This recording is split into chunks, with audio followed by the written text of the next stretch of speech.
Hey, what's going on, everybody? Hopefully you are doing well. I am John, and thank you so much for coming along. Sorry for the delay here. We're a little later than I was planning, which is usually a 10 o'clock show. Given the holiday is tomorrow, and oh, by the way, the show is normally tomorrow. So for those of you who are joining me today, much appreciated. But tomorrow is a national holiday here in the United States, and so we are not going to get a chance to do that because there will be other things going on. I'm just going to check the stream here real quick and make sure. Yep, I can hear myself.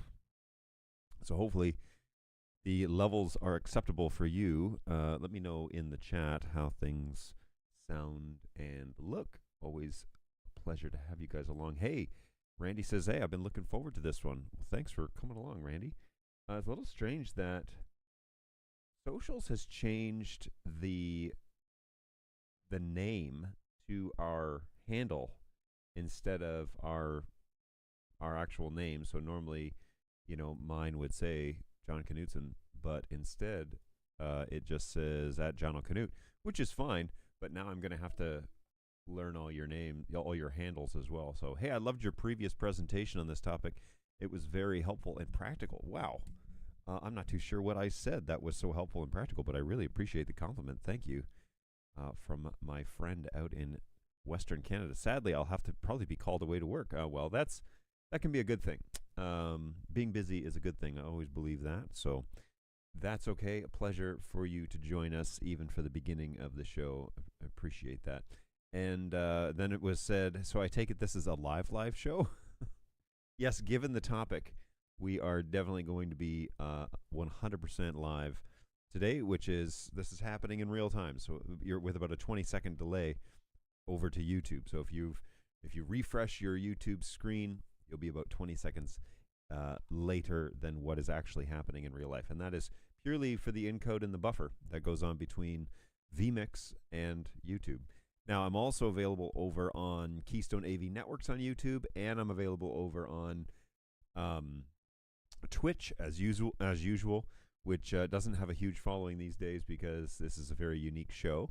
But maybe I should post something over on maybe I should post something over on LinkedIn, because let's create a post, start a post, and we're going to share this. Copy that. Let's just share the show, and I need to pull up my RTA.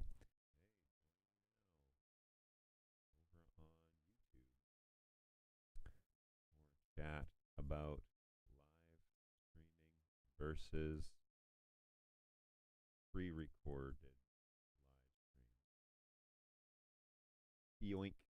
And we're going to just post that right now. Boom. So no thanks. Don't want to do that. And I'm going to repost this as myself, just so... how do I do this? Oh, here. Cancel, discard. All right, so now just going to drop this over on LinkedIn and see if we can catch up anybody that's cruising around over on there. Show as a member. And current posts, where are they? Where are my current posts? I just posted, and it should definitely show up, right? I find that over on LinkedIn, I don't know if you guys feel this way. Over on LinkedIn, it takes a hot second for... join me on YouTube right now. We're a live show. I don't know how you guys feel about LinkedIn. I find that it is a little slightly delayed when it comes to like posting things. You'll notice, by the way, if you follow Keystone AV Networks over on LinkedIn, you'll notice I've been posting things from last week's show. Not too sure how much of this week's show, but last week there were a lot of little snippets that I could use to make announcements. And part of it is because of Keystone AV Networks and the certifications that I've gotten over the past 2 weeks, most of them through Netgear AV. And so I am all certed up with Netgear. I have taken their AV. And I can do you one better. Boom. So I am a level 2 certified Netgear AV tech, I guess. I don't know if that's the right word, but I made this little overlay to help illustrate some of this. I am a switching for AV over IP certified tech as well, which is a different certification, but it's a good comprehensive course. Then I am a Dante Level 2 certified person. I don't know what the tag is after that, but Dante Level 2. And lastly, I am a Netgear Drive partner. So I'm going to let that float around there on my overlay. I made this little circular overlay that will put that information up there so that you guys can appreciate that. But there you go. There's my little fun little graphic that I got going on in conjunction with all the other things. But that's all my recent certifications, and those certificates are available over on LinkedIn if you want to take a look at those. If you don't believe me, they are real certs and they have been completed. So I add that to the value of Keystone AV Networks. And if you haven't followed me over there on LinkedIn, check me out. Keystone AV Networks is the name, and I can show you what it will look like if you come over there. So if we yoink, so it'll look like this. That's my little company, and it's fun to have that, and you'll get all my updates and things like that. That's kind of the business side of what it is that I'm doing. So check me out.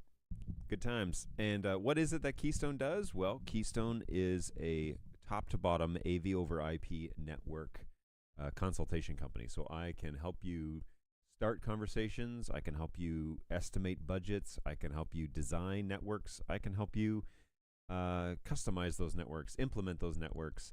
I can help you purchase that networking equipment. I can do a whole bunch of stuff. So give you best practices for AV over IP. If you don't want to necessarily go through and get all of the certs that you're seeing here, no problem. That is what I do. That's why I have this little company, and yeah, it's going to be great. So just kind of kicking off, and I've had a few.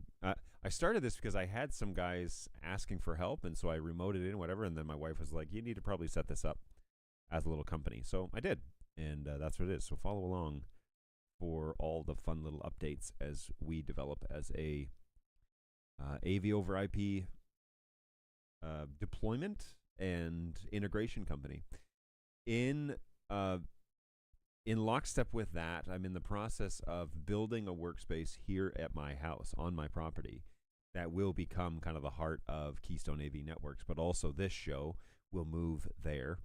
That garage build, I'm calling it the barn, that building is going to have an office space, and in that office space we'll have a recording space, both video and audio. So it'll be a quiet room, insulated, updates to come as that goes along. This week I have been busy putting that all together, and first thing, I just want to jump here and make sure I'm caught up in the chat. So Marie Smith says, hey, how are you doing? Hey, are you there? I am here, and the show is live, so there you go. So over on here, yeah, I can show you some photos. So this week, progress on the barn. Electrical has been the name of the game, and I have been trying to get things installed and ready for the wiring to go in. And so we do have an actual conduit that is installed. I can show you that. That little conduit is comes out of the side of the barn and underground and goes over to my main electrical panel. Now you may notice that it doesn't quite reach, and apparently my measurements, it had to be dug deeper than I had originally thought. So that ended up being needing a little more than I had, but I've got a part on order that might work. The distance between that pipe and my electrical panel is 22 inches. I have like a it's like an extension pipe that you can fit onto one side, and then you can pull it down as far as you need. I don't think actually it's going to be big enough, so I'm probably going to end up going back to Home Depot on Sunday and getting the rest of the pipe that I need for this, because then I'll be done. But it has been dug out and trenched and all that good stuff, and so there's the electrical, and then there is my panel. Now you'll notice on the first picture, this sweep goes up and then into the wall directly, and then it's been watertight sealed and everything like that. This is the other side of that wall, and you'll notice there at the bottom of the panel it comes in directly, which is actually a feature that I'm kind of hyped about, because I didn't want the panel. I didn't want the hole to like come in down here and then go up into the panel. I wanted it to have a clean install in the back, and so that's what I've done. That's a 2-inch hole, 2-inch PVC that comes in electrical conduit, and then I'm going to run wires. Now, wires are another investment that we're going to have to make probably sometime middle of next month, just budgeting wise. I just got to pace myself here. But if this sweep is completed, which it should be by Monday of next week, then we're ready to pull wire. And so we'll be able to pull wire into here, and then we can start running wire through the building, which is kind of the next thing. Now, I have a lot of 14.2, which will be for my 15 amp plugs. I'm going to have to get some 20 amp wire, but yeah, we're doing all right. I've also got the grounding wire, so that's a separate project on its own. Tennessee electrical code, as I understand it, requires you to have a separate grounding system for a sub-panel like this. And so your main 100 amp service comes over from your main panel, but then your grounding bar, which is the one there on the right-hand side, that grounding bar needs a separate grounding system. And so you need to run grounding rods. They're 8-foot rods, and they need to be, there's 2 of them, and they need to be 6 feet apart. And so they need to go outside and driven into the ground. Now, there are ways of doing that. I'm going to end up renting a tool to do it. We'll see how difficult it is. But I've already got pretty significant blisters on my hands that are causing issues. You can see it there. It's a doozy. And of course, it's always the one that's underneath my wedding ring. And so when I close my hand, I am reminded that it is there. The ring and the blister. So anyways, that little project's coming along. That took me one day to kind of do. Yeah, I had to hand dig down. And one of the next electrical projects that I'm going to be doing is a similar sweep system, but into the crawl space, and that will be where my fiber optic cables are going to go into the office space.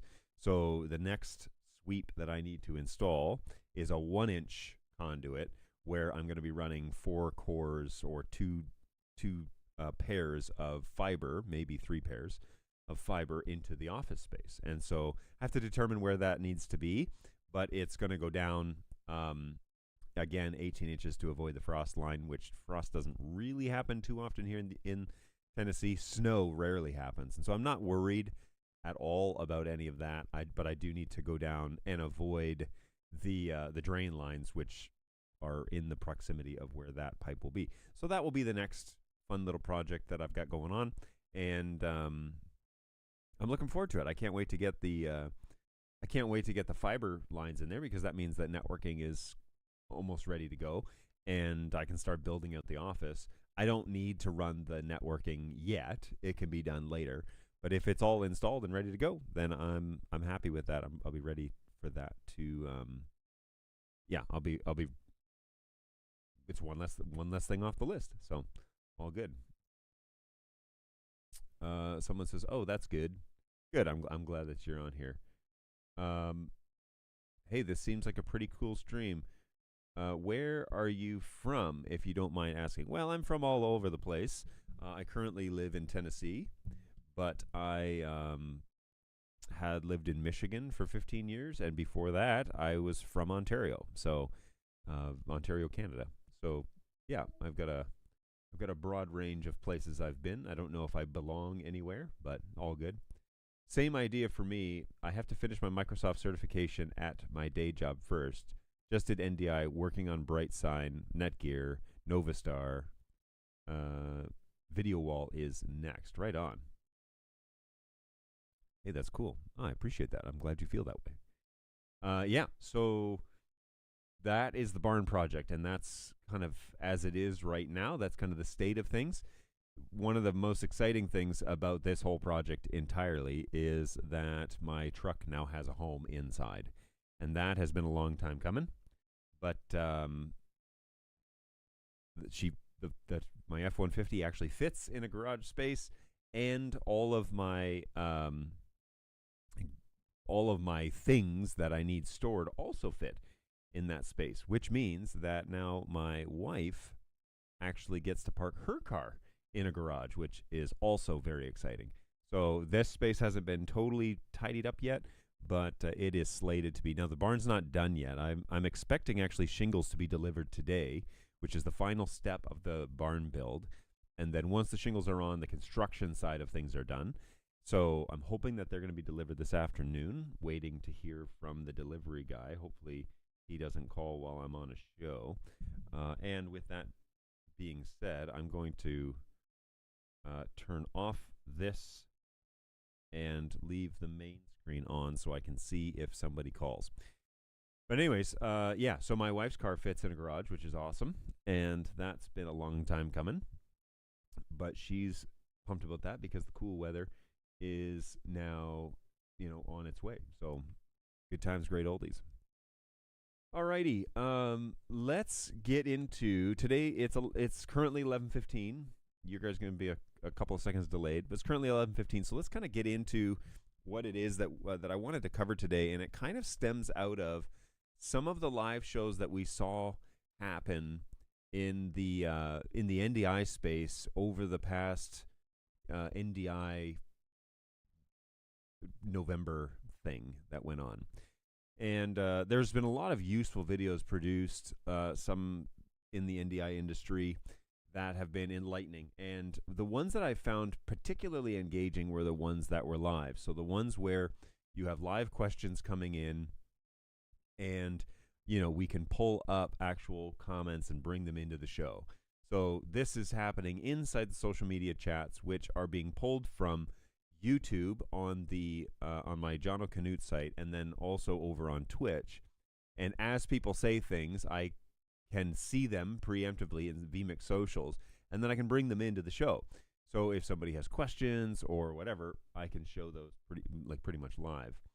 And what I like about that is it creates a live element of it. It doesn't feel canned, like a canned response, right? But that you and I can actually interact and have a conversation about whatever it is that we're talking about, which is, I think, at its core, what that live element is talking about when we say we're going to live stream. Now, schools live stream their sports events, or churches live stream their Sunday morning services or their Bible classes or whatever it is. And that live element gets a little bit skewed because although the event might be happening live, it's not really live in the sense that you can't interact with it. And so you might be able to jump in the chat, but who's reading the chat?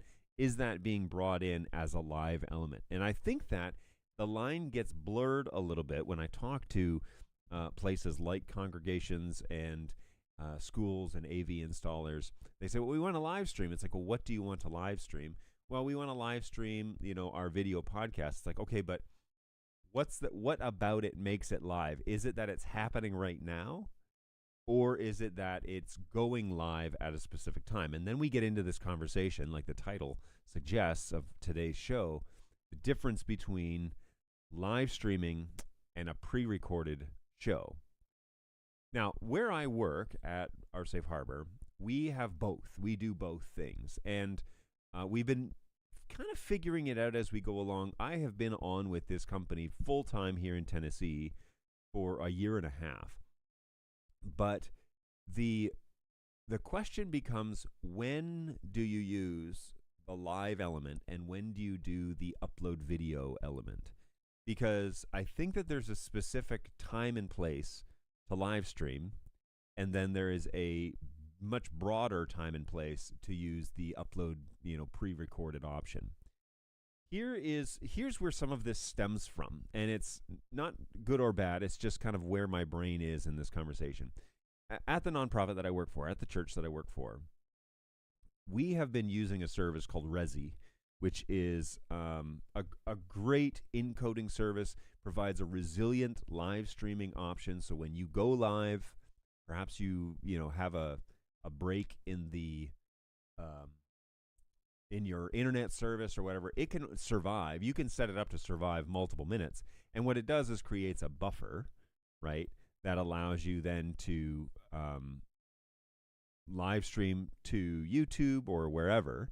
And if for some reason the live stream gets cut or you have bad internet signal or whatever, the buffer will build up inside of the encoder. And as soon as your internet comes back on, it will upload that information so that there is no break in the service, which is great for churches because oftentimes churches don't have great internet. And so a system like Resi can use that fluctuating internet to still create a very consistent stream. And quite frankly, when we started, oh, that's hilarious, by the way, that I'm getting a thing from YouTube saying, hey, we're not getting enough video to maintain smooth, so users might see buffering.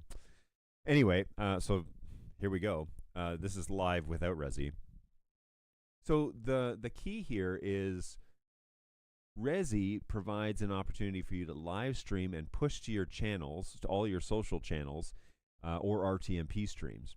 And they show up on your social media as live. Okay, so they have the live element. They're under the live tab on YouTube. They show up on Facebook as live. And recently, not recently, but ever since I came on, we were doing Sunday mornings live, but then we were also pushing our Monday, Wednesday, and Friday like Bible studies out live as well through Resi so that we could schedule them. I mean, that was the reason, right? Now, that's fine, except they're not live. Those Bible classes are not live. They're all pre-recorded. So it goes into the live algorithms, but they're not live, which means that, especially on the YouTube side of things, that YouTube is a video, almost like a video repository. It's like where everybody goes to put their videos for viewership, but they prioritize polished videos. They do not prioritize live video like they do the videos tab. So if you go to YouTube, if you go to your own channel, you'll notice that there's a videos, and then there's a live and a shorts and a playlist and a podcast. Those are all different tabs. Well, they all have different algorithms. And the video tab is the big one. That's the one where you want the majority of your content to go, because that's where when you search for something, it's going to find those videos first and produce those. So if you're pushing everything live to YouTube or everything live to Facebook, then when people go to search for you, it's going to look like you don't have very many videos, like you don't have very much activity on your channel, but you have thousands of videos under the live feed.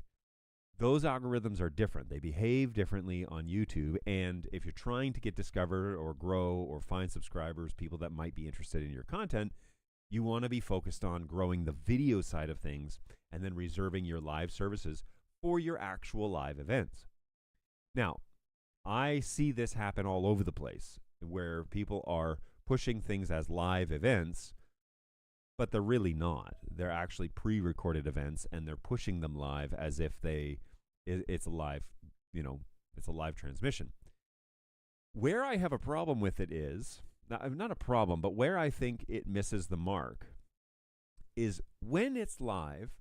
I think, just based on anecdotal information, I think personally that people are expecting to be able to interact with the live stream, that they're expecting to be able to do a responsive conversation inside the live element. And a way that churches, I think, miss, even though they are live on Sunday morning, I think they miss it by not offering some sort of interactive live element with their at-home audience or wherever they are.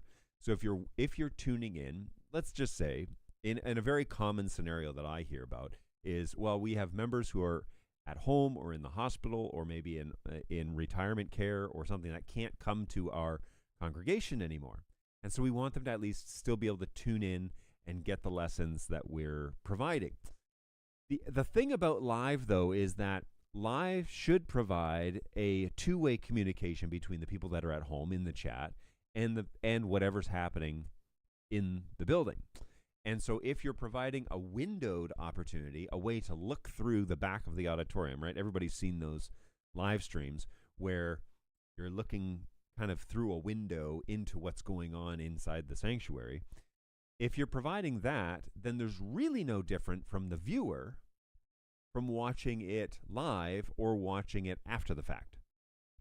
The only difference for them is perhaps participating, doing the physical participation, whether you do communion or perhaps you sing or you pray or whatever it is that the live element is for that church service, they're participating at the same time as the congregation is.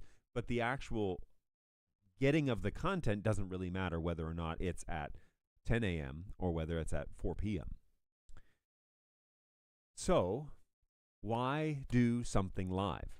Why not, if you're using those resources in those times, why not record something at high quality where you don't have to necessarily have that gamble of it being live and put it up 2 hours later of high quality, like have somebody video edit it after the service is over. Instead, we just kind of hit record and we show a PTZ in the back of the sanctuary, and you can barely see who the person is up on stage. You can barely hear what the person is saying, and the production value is pretty low. Whereas YouTube is going to prioritize high production value, clear audio, interactive, all of that sort of stuff. So when we think, man, we got to get us up on YouTube to stream what we do live, there's more to it than just turning on the stream. There's a whole bunch of other live elements that you need to be thinking about. Now, one way to do this, by the way, is to create a live interaction with whatever's happening inside the live event, whether it be a church service or a sporting event or whatever. Create a live element where people can interact with what's going on with the live stream. Now, to stay with the example of the church function, I will tell you what it is that we've tried to do. There are free services out there where people can log in besides the live chat and can ask questions or participate in surveys or polls or whatever. And there are free services. In particular, the one that we use is called Slido, which is a service that lecturers typically use with big audiences. They put a big QR code up. You scan the QR code, it logs you into the Q&A. You register your name with your email, usually, to kind of keep it in-house, and then you ask your question or you participate in the poll or whatever. On Slido is a great place where you can pretty much for a free trial include some sort of interactive level of communication between those people that are watching the live stream while it's happening and the people at the soundstage or in your production area. What we do is we have a section at the end of our service that is a live Q&A. And so anything that our minister has said during his service, during his sermon or his lesson that people have questions about, they can put them in the Q&A of Slido, and then our minister will actually answer those live at the end of service, which creates a bit of this touch point, right? Like I was talking about with this, where if somebody says something in the chat and I think it's good for everybody to see or for a question for me to answer, I can bring it in, show where it came from, read it off the screen, essentially, and then answer it live. And that means that the chat box that you are able to access on YouTube and over on Twitch, I can actually interact with it directly and kind of keep an eye on it, monitor it, make sure that it's not getting out of control.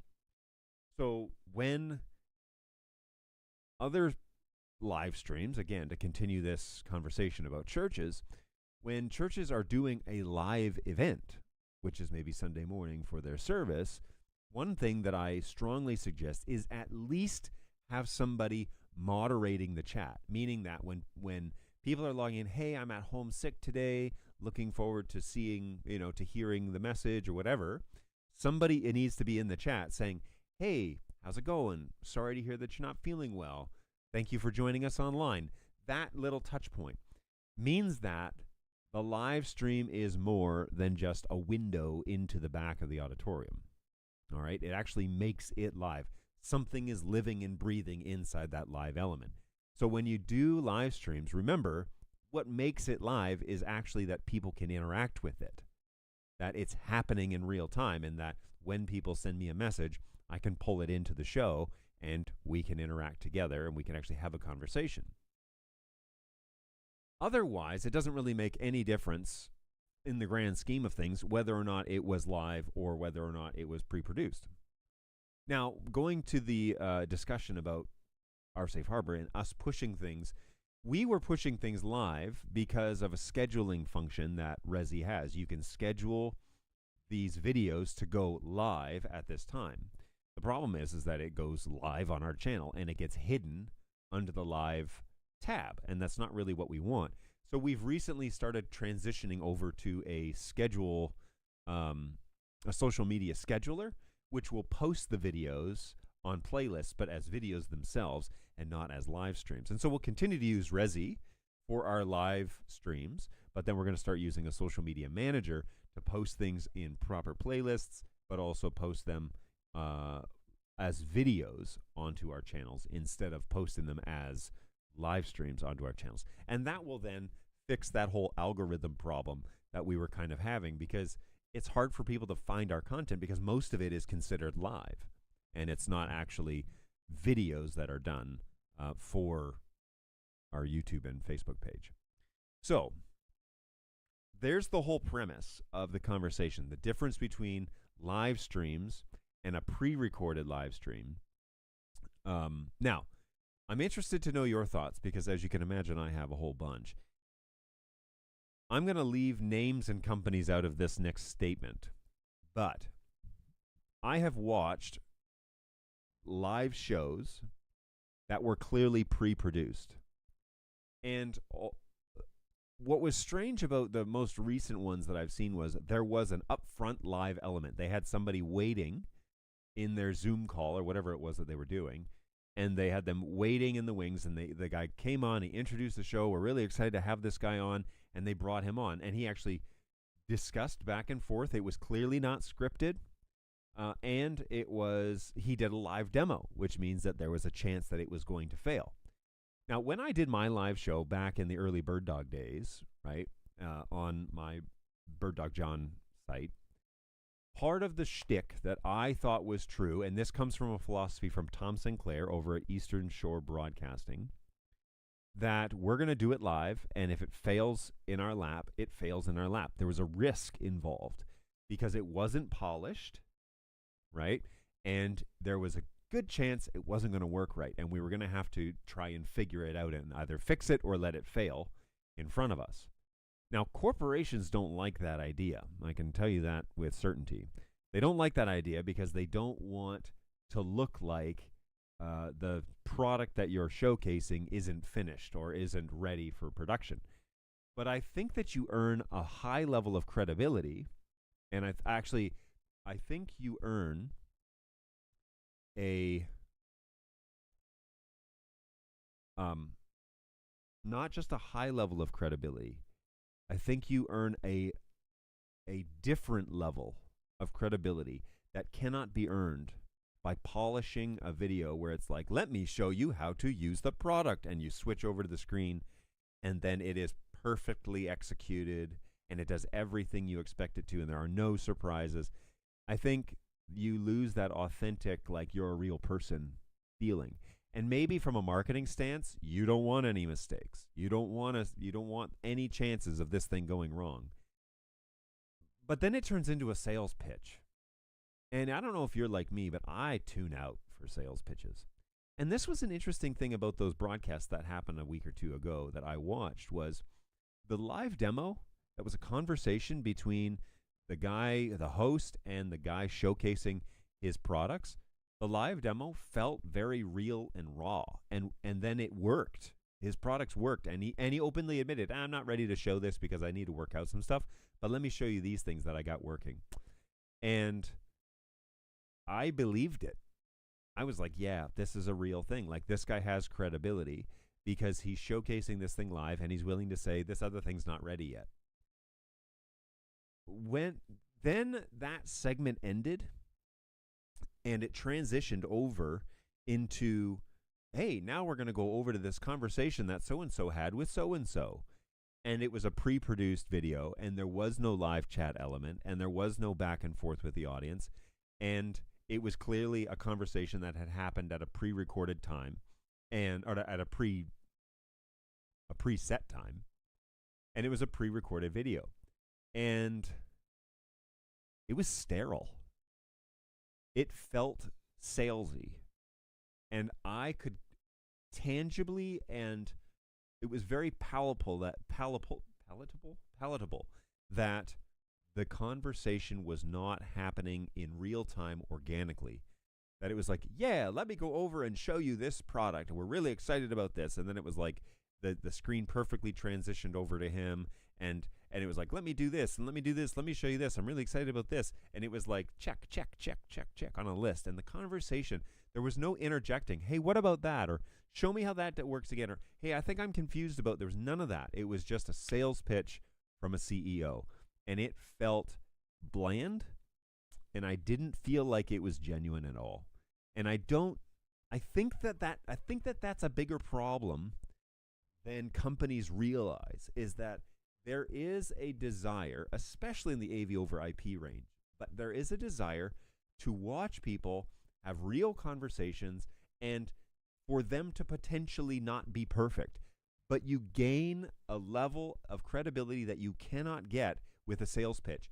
And I think that the danger becomes when you think that sales pitches is all the customer wants, you lose a large portion of your audience because it just becomes another sales pitch. And quite frankly, we're sick and tired of being pitched to. We don't want that anymore. We want to see it really working. We want to hear about a conversation that's actually happening, a conversation that you can even go back in the past and look at and say, yes, these two guys, and they were interacting with the audience online, and there was a chance for this thing not to work correctly, and it went great, or it didn't go great. That gains so much more traction and credibility than a sales pitch.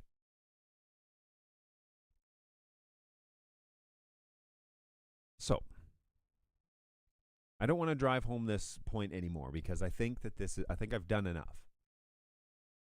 But I almost, the last thing I'll say about this, because I'll wrap this up. We're at 11, almost 11:40, 11:35. I'll wrap this up, and then interested to know if anybody has any suggestions in the chat. There's just a couple of you guys hanging around, but interested to know if you have anything to say about this. I think that properly and appropriately using the live function of YouTube or of social media is more important to get right than just getting content up there. If you're going to do a live show, have a live host. Have somebody that's actually live right then, and people can tune in, whether it's 3 people or 10 people or 100 people. They can tune in and they can interact with you live. Make it so that there's a purpose for spending time coming to the live stream when it's live. If you want to talk to me, show up when I'm live, and I will talk to you. I promise you I will. I'll put your comments up on the screen if I think they're appropriate and I don't need to moderate you. Come to the live show, interact with me. I would love that. If you can only catch me later, it was a live show, and you saw me interact with people live, and you saw that element, that my personality interacting with the people that were there in the chat. But you came to the live show after the fact, and you got to watch what happened live. That real element has a lot of purpose and weight to it that needs to be considered heavily from a corporation standpoint. It needs to be live. There needs to be a chance where here's a great example. Bird Dog occasionally has a live show, and Anthony is the host for it, and they have Christian Frink on to demo things. And Christian is not afraid to say, you know what, I don't know about that yet, or I don't know if that feature's fully in tune yet. So Anthony will ask, and Christian will respond with a genuine answer. That is so much better than if Christian were to say, I'm going to showcase these 6 features, and then this is what I'm going to say about these. This is how long I'm going to take on each of those, and that's all I'm going to say about this product.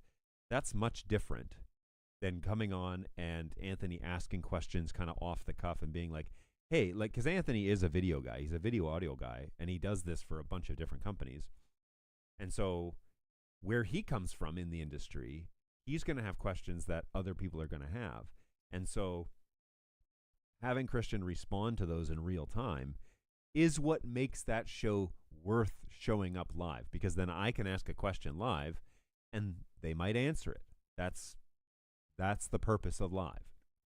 Otherwise, if you're not actually utilizing the live function, my suggestion is focus on making really great content and uploading it after the fact. And this goes out to churches. Like this is one of my things that I think churches could get a greater reach if they weren't so focused on the live stream.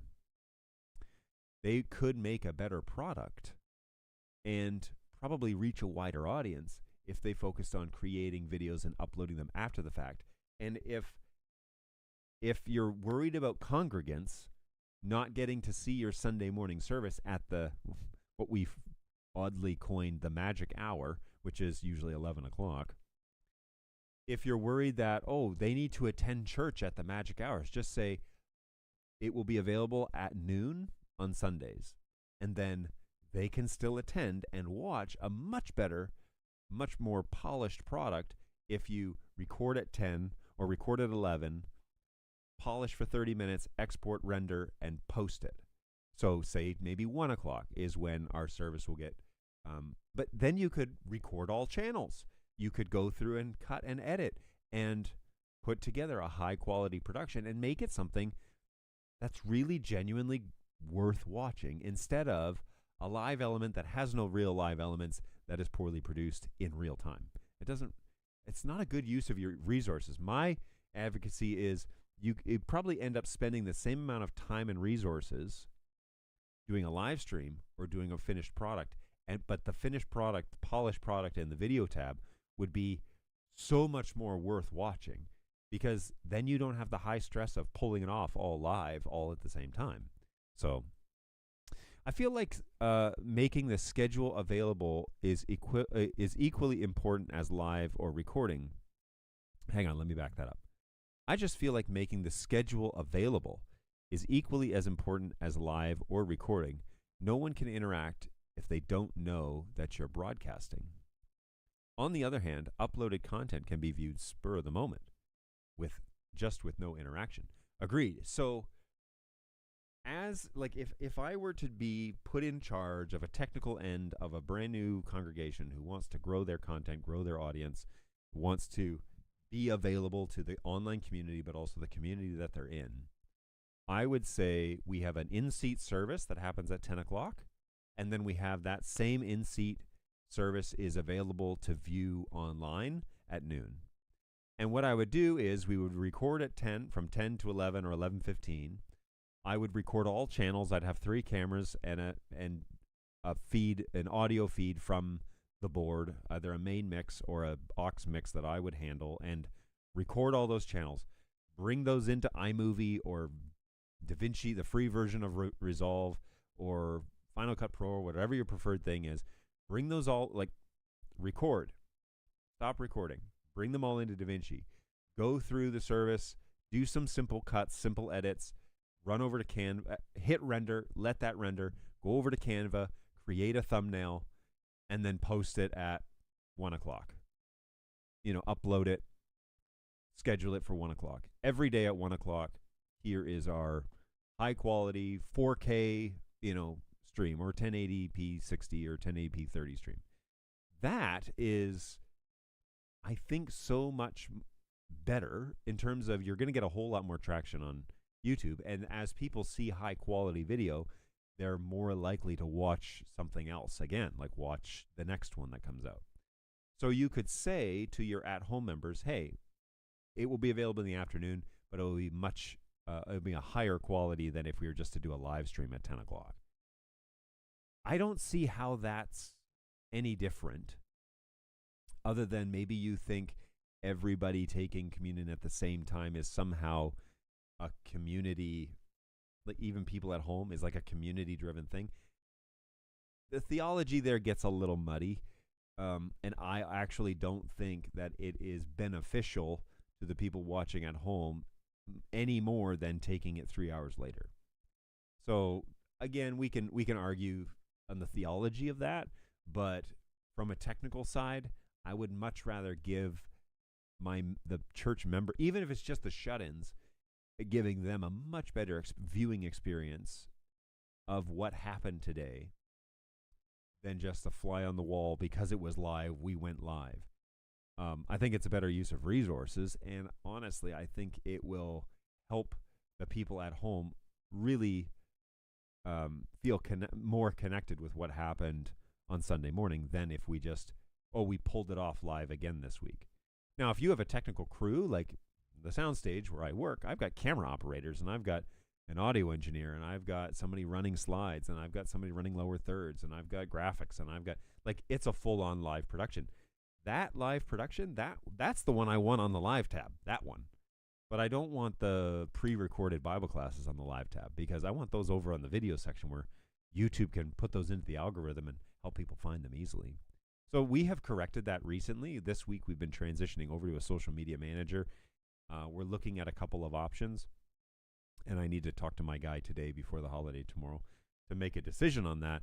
But the overarching theme is it's not just a matter of going live. Live is more than just we were live during the magic church hour.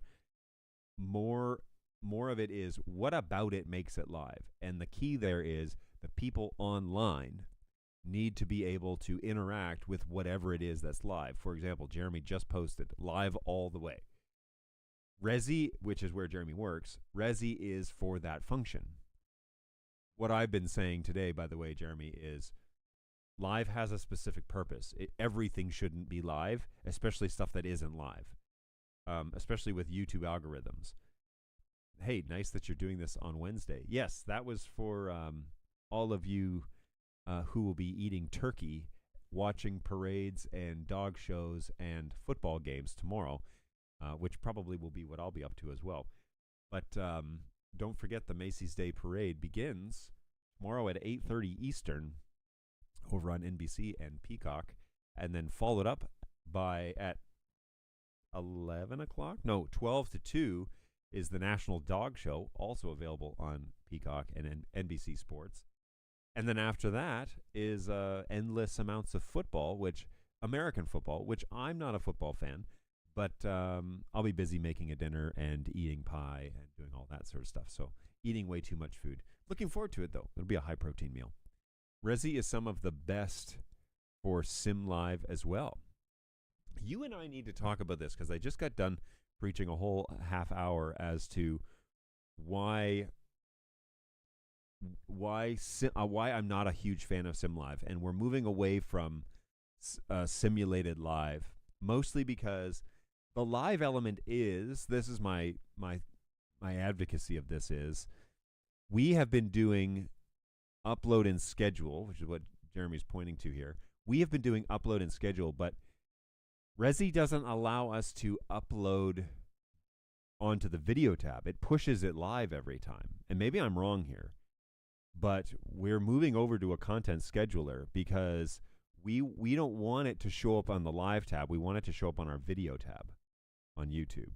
And when we schedule, upload and schedule out of Resi, it pushes it to the live tab, which doesn't feed the video algorithm. It feeds the live algorithm, which are two different things on YouTube.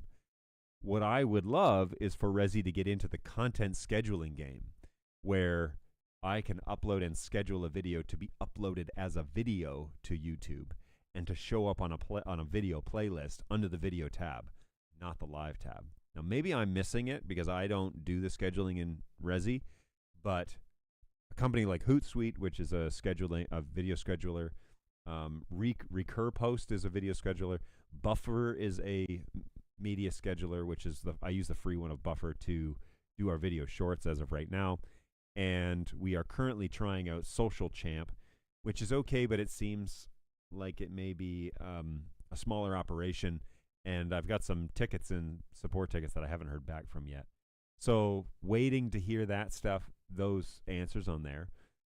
But Jeremy, maybe you can respond to this. It does, but just in the shorts. That's new. So do you mean it does upload shorts to the shorts tab? The one that I really need, the big one that would actually save me a ton of money, is to upload videos to the video tab in YouTube as a post and not as a live video. We do the live video thing, the simulated live, but it's not feeding the algorithms the way that I want it to. And so we're switching to a social media scheduler for like all of our Bible classes that are pre-recorded. We want them to go up as posts. We don't want them to go up as live lessons because they're not live. There's nothing live about them. Nobody's in the chat. Nobody's monitoring them. Nobody's interacting with people. And the thing I think, this is, in summary, this is the thing that I think is live. Like the reason why you do a live show is because it's live. And yes, correct. Shorts in the Shorts tab. This is a feature request that I'm saying. Okay, great. The thing that I'm saying is live should be live and it should be interactive. Just like me talking to you through the chat, the live element needs to actually be the interaction, and churches need to actually wrap their brains around that. People that are attending their church services live, that are making a point to coming to the service online when it's actually happening. It doesn't really matter because nobody is doing anything with the audience live who are in the chat. So chat moderation is like basic 101 when it comes to live, but also going the next level and thinking about how are people actually interacting with our service while we are live. And my example is we use a Q&A, a live Q&A. And at the end of each live service on Sunday mornings, our minister answers the questions that came in live. Anybody can submit a question. Anyone at the soundstage, anyone at home, anyone online, they can submit their questions at any time during the week. The Slido thing is actually open weekly. But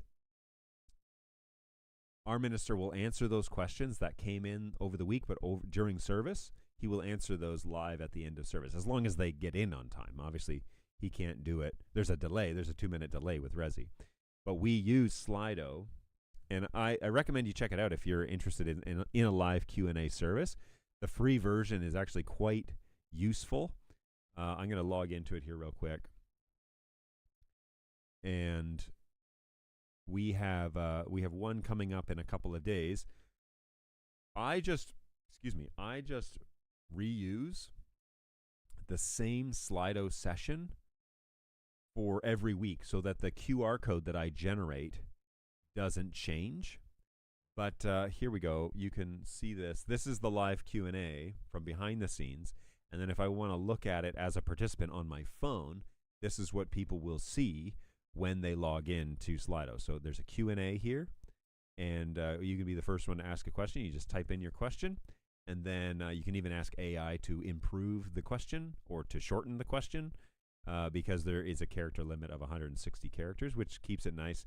You can also change your anonymous status to your profile. So if I want to say John or JK or something like that, and change it to that, or you can change it to just switch to anonymous and I can ask a question. When our minister is on stage, he pulls up the Q&A the same way that everybody pulls up the Q&A, and when he answers a question, the tech crew in the back of the booth let's just ask a question. How do I become a member? Okay, and I send that question. When this is the back end of Slido, and when our minister says, somebody asks, how do I become a member? He'll look at the camera and he'll start answering it. When he's about halfway through his answer, I can click on highlight, like, hey, you're answering it right now, or I can click on answered. And you'll notice over on the phone side, which is what my minister is watching, that question disappears off the list. And so if you have multiple questions, it keeps things nice and tidy, so that he can just keep answering the top question and he doesn't have to scroll and figure out where he was at. You have somebody actually managing this, and it's just a website, so I just have it open. And when he starts answering the question, if it's a multiple faceted question, I wait till he kind of gets to the end of the second portion of the question, and then I hit answered. And then when he looks down, the next question is at the top of the list. So it's worked really well. I just realized that I wasn't showing you guys any of that. I'm really sorry. So let me go through that one more time. So I can ask a question. Hey, how do I become a member? Okay, so I can ask it. You can change it here, ask as a person or stay anonymous. I can say send. It shows up here in the list. You can highlight the question, which you'll see here on the phone, which is what my minister is looking at. It gets highlighted. You can upvote a question. So if you also want this question answered, I can click up and it will sort by popular vote. And so the most popular questions go to the top first. And then when the minister is halfway through answering the question, me as a technical side on the back end can hit answered. And it takes it off the phone, takes it off the list. Nobody can see it anymore. And he can continue then to look down. Okay, the next one up on top, the most popular question is da-da-da-da-da-da, and he can answer it that way. So that's the easiest way to do that. And it's a great little feature. All right. Does anybody want to say anything about the pre-show, the pre-recorded live stuff and the live element? And one of the big points I made here was when you have a pre-recorded live show, especially when it comes to companies, when you have a pre-recorded live show, it feels very sales pitchy. And I don't know if you're like me, but sales pitch, I'm kind of bored. I'm kind of bored with sales pitches. I kind of tune them out because it feels overly polished. And it feels like there's no way for this to, this feels like this person isn't quite real. You know, hey, let me ask you about this feature on this brand. What's your most exciting feature on your camera? And then it's like, here's my most exciting feature that I was ready to answer this question. And there's no curveballs coming. And there's no, can it do this? And the answer is no. You know, like there's none of that. It's all yeses. It's all, yes, it does that. And oh, that's a great feature, and we already integrated it. And it's kind of like, meh, this feels corny. It feels cheap. It doesn't feel real. None of this stuff feels like real people are behind these products. And that is, quite honestly, part of the reason why you watch something live. It's because you want to be able to watch it screw up. And when it doesn't screw up, that's the cool factor. That's really, well, it's this thing. That's pretty neat. It is pretty neat when things work out, when you're live and you do them. Thanks, Jeremy. When you do them live and they work out, that's the thing that sells the product. That's the thing. Not the polished show. That doesn't move products.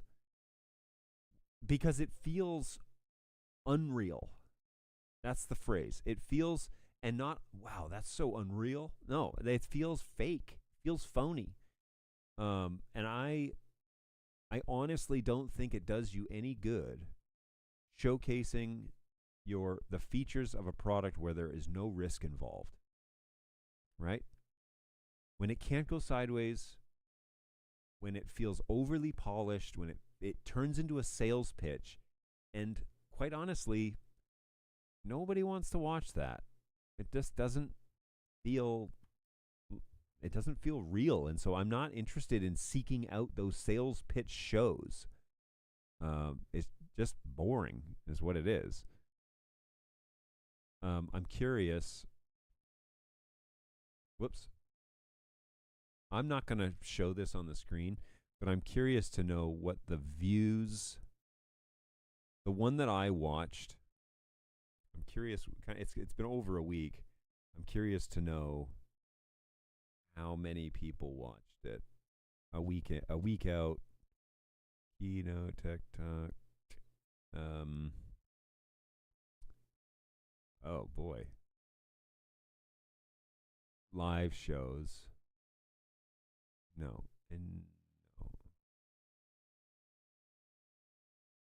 All right, bear with me here. Stop it. Okay, so this was a live show, right? Yes. Okay, so these ran as live shows. The one that I watched has less than 100 views. Now look, I can't fight this too much because my show does not have very many views every week. However, this channel that did this live show has 10,000 subscribers. And how many subscribers do we think John O'Canute has? I know it's 293.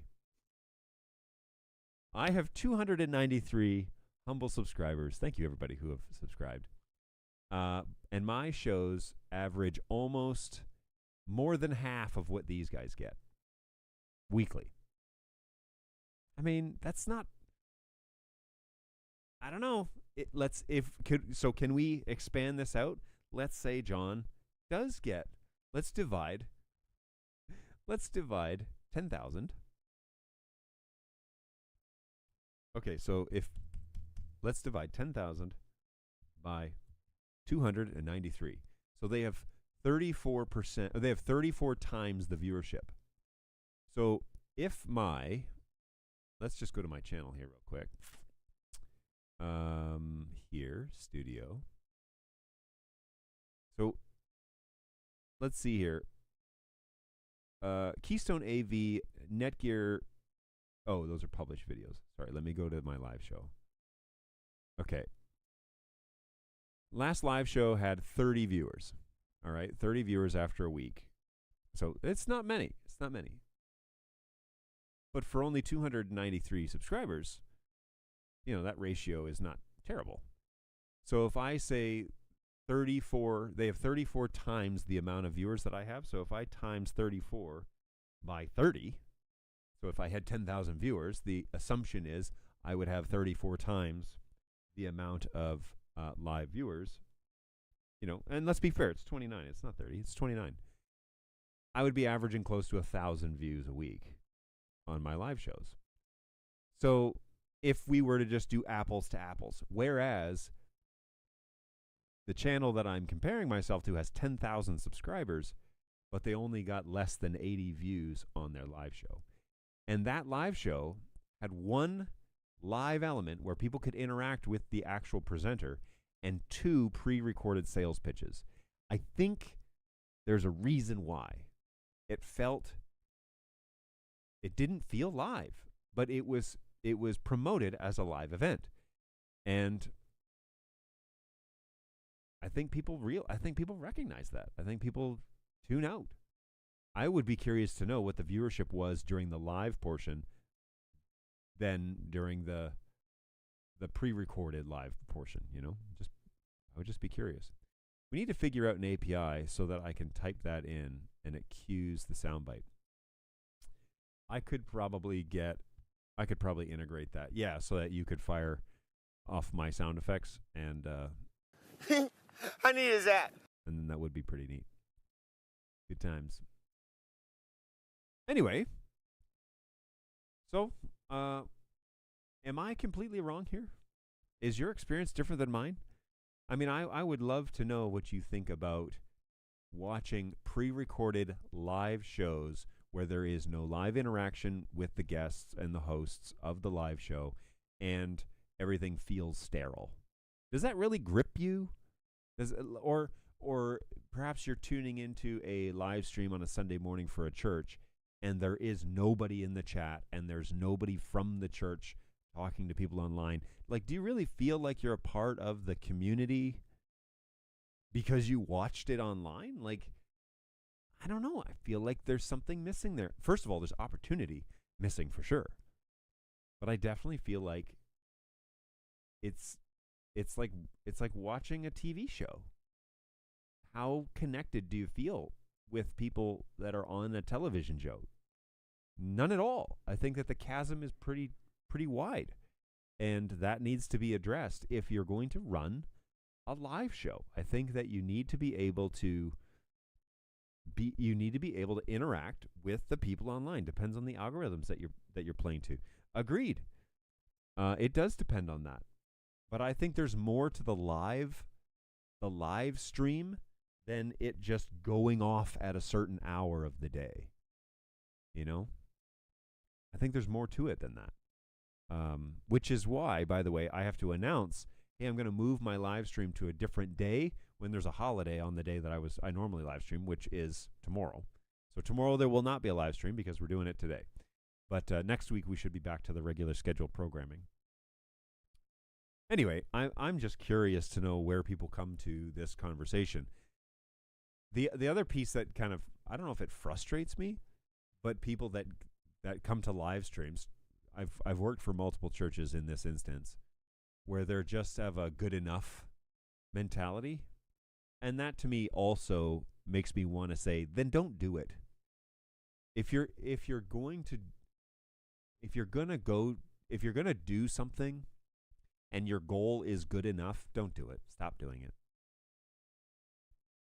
Somebody asked the other technician that works full time for Safe Harbor, when will it be when will you arrive? And he said, never. He said, I hope to never arrive, because the technology never arrives. It's always changing. It's always growing. It's always getting better. It's always getting easier. It's always getting more. The bandwidth is getting more resourceful, or the requirements are getting what's the right word? More efficient. That's it. The like Resi. Let's take Jeremy's parent company here, Resi.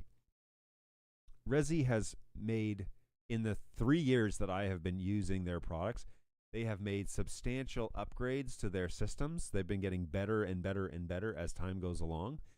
And that's the nature of a company that's growing and working and thinking and breathing, is that the service should get better over time. It should never become something and then just stay stagnant until it dies out a slow, painful death. And that's the same thing with doing live streams, doing technology. Is unfortunately that when you get into this, it doesn't end. It doesn't stop, and it shouldn't. It should continually be getting better. It should continually be becoming a deeper product, a better product, a higher resolution product. All those elements should be working together to become better and better and better every week.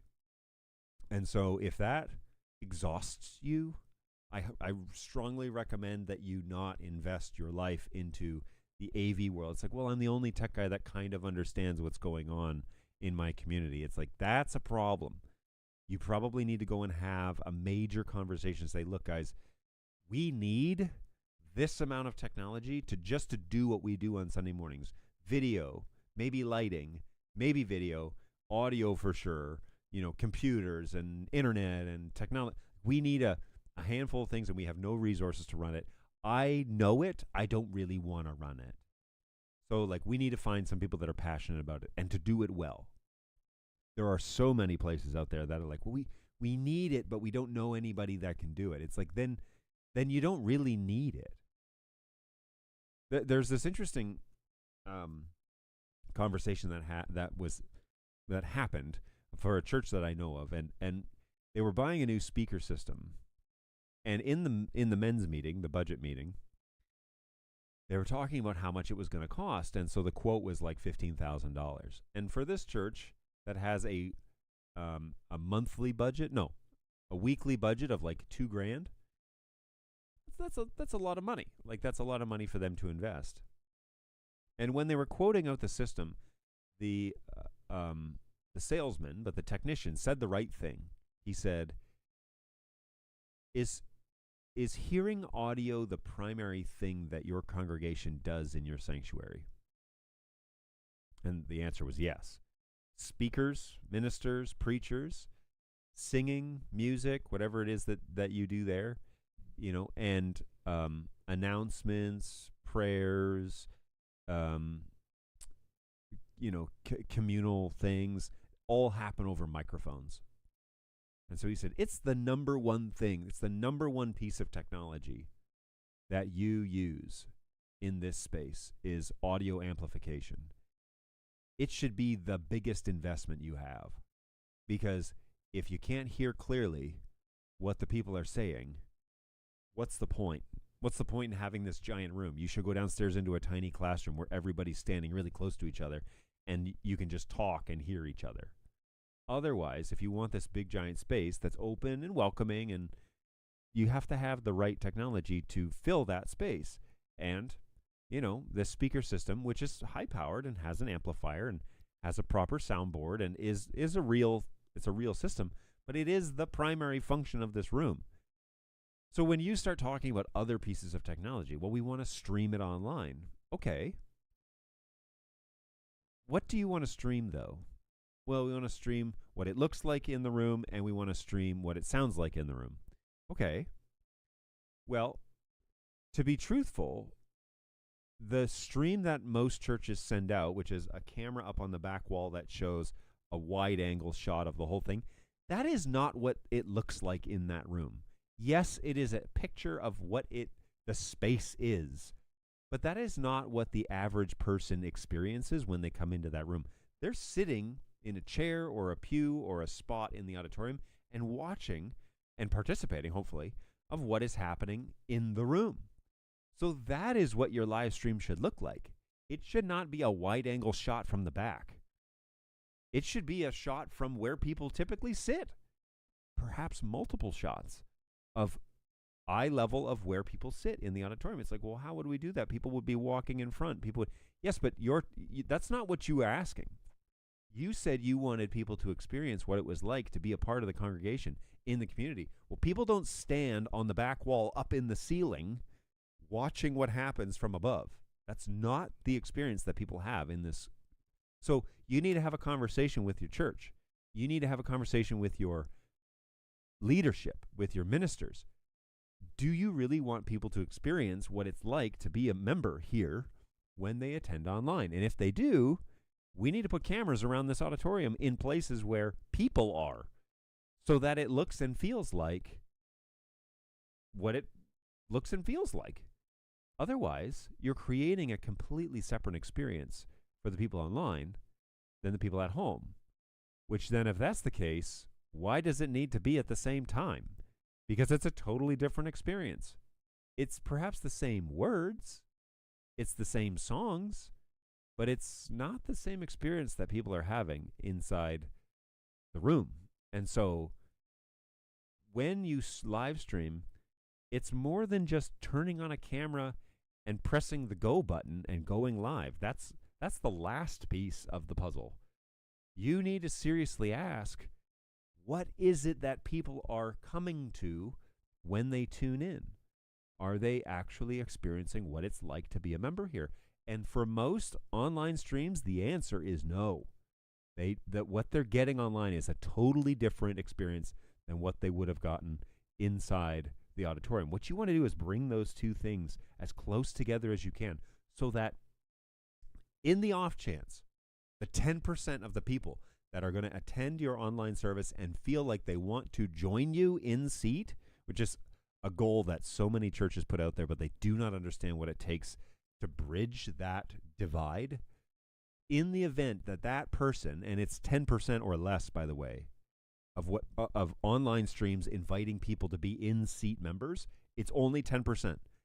That's the return on investment. So if that's your goal, it's 10% of your online viewers. So if you have 10 people showing up online, 1 or less people will come to your church within a 2-year span of them seeing your live stream and coming in. And then, by the way, them staying is also about 10%.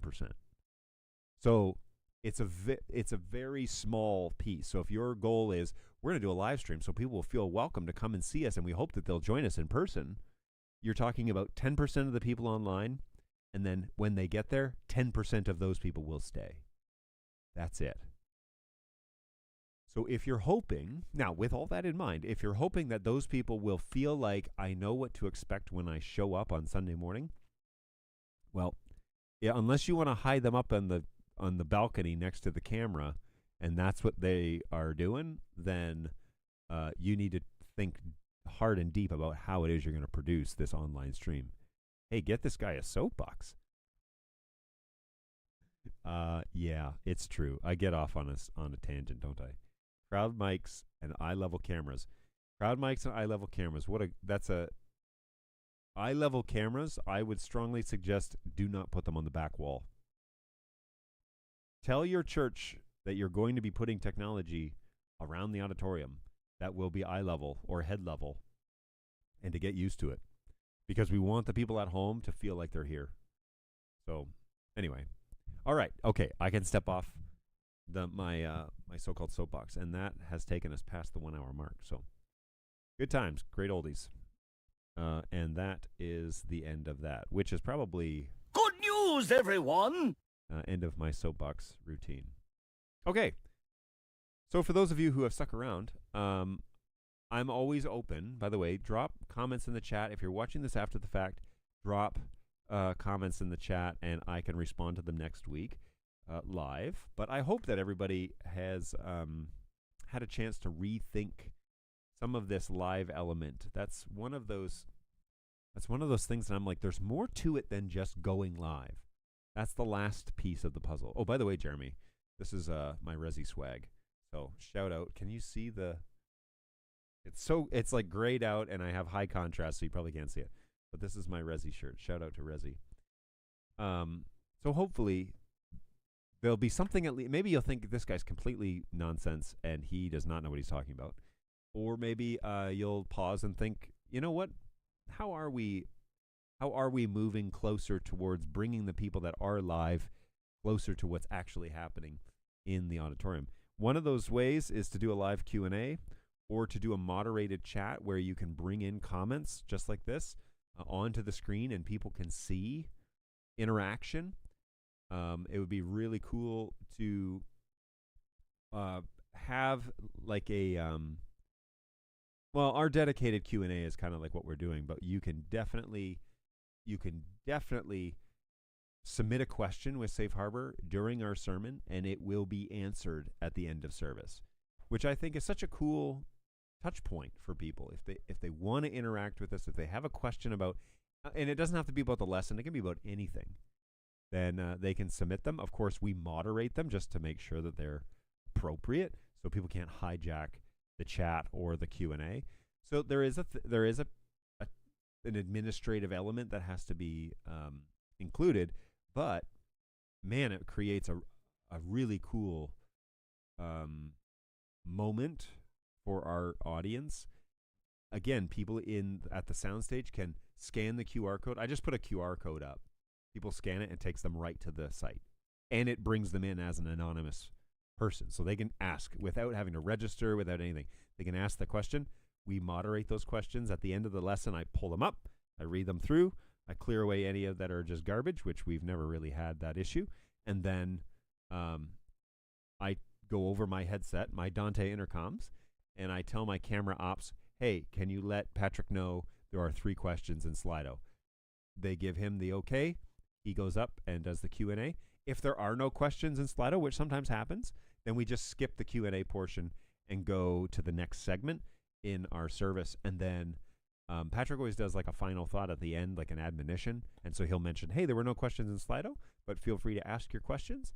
And that's usually pretty helpful. So I love that. I think that it makes it live, right? Like it's purposeful, and it means that people at home can interact with our minister directly with him. They can ask their questions and he can answer them, so that doesn't mean that they're so far away that they can't participate. If they have a question, they can ask, and our minister, our lead minister, will answer it live at the end of the service. I think it's such a cool idea. Hey, I saw that nice right away. Nice shirt. Agreed.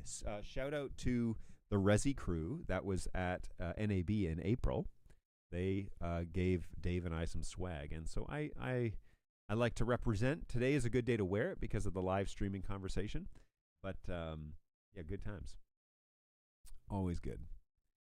All right. The final reminder is if you haven't done so already, please jump over to LinkedIn and follow my Keystone AV Networks page. You can also look me up as Jonathan Knutson. You'll see my face as my profile picture, but Keystone AV Networks is my little AV company that I use. I have officially got all sorts of certifications, and so I'm level 2 AV Netgear AV certified, which is awesome sauce.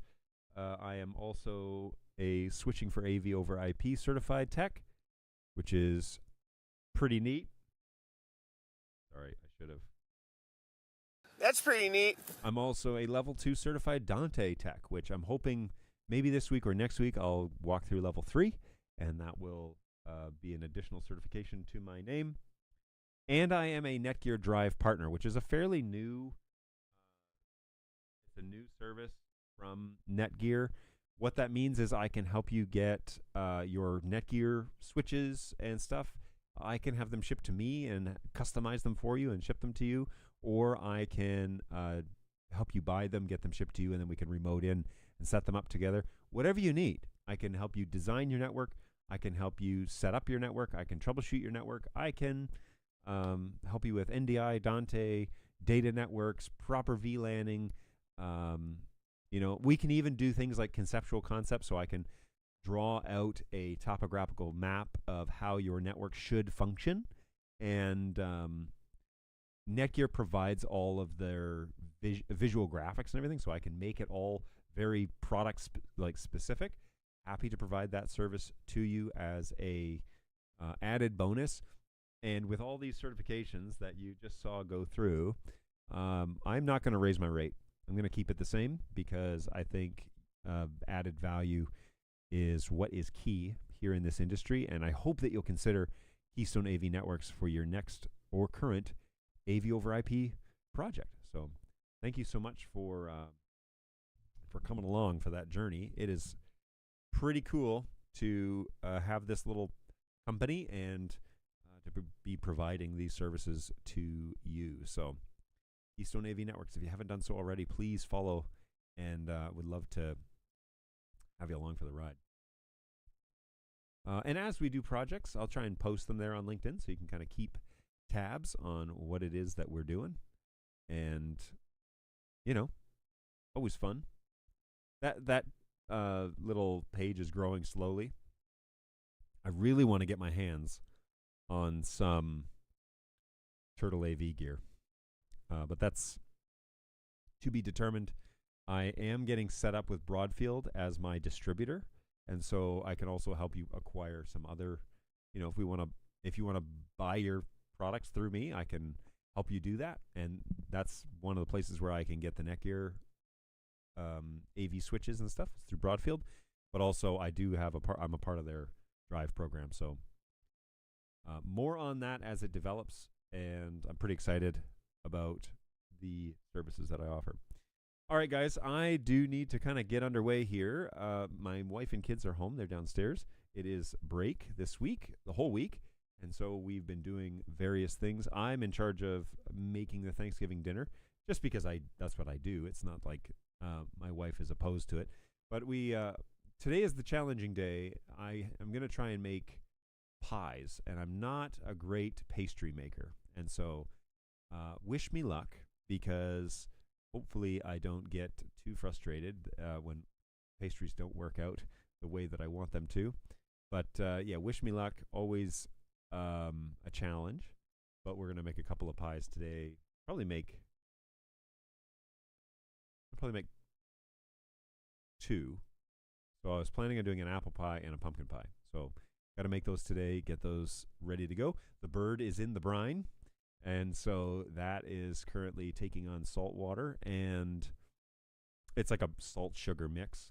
And then the stuffing is done. I pre-do the stuffing a couple days in advance, let it sit, and then I typically don't stuff the bird, but I make it in a dish. So I know it's not everyone's preferred, but we got a family of 4 that we're feeding this time around, and so it should be enough for the 4 of us. So hopefully that has been, hopefully that will go well. Wish me luck. And hoping that the bird and the pies and everything turn out just fine tomorrow. I'll have a bit of an early lunch, I think. Or an early dinner, somewhere in the 4 to 5 o'clock hour. Hey, great conversation today. Oh, good conversation today. Thanks, John. Always a pleasure, Jeremy. Thanks for stopping on by. And we need to get you on this show to talk everything Resi one of these days. So that would be great. Happy Thanksgiving. Happy Thanksgiving to you, too. This is my second Thanksgiving, so always enjoy a second round, although we didn't have a turkey for Canadian Thanksgiving. But all good, all good. Have a great week, guys. Happy Thanksgiving. And we will see you next week, Thursday at 10 o'clock, the normal time next week. And we'll go again. So take care of yourselves. Be well. And take care of yourselves and take care of each other. And we'll see you next time around.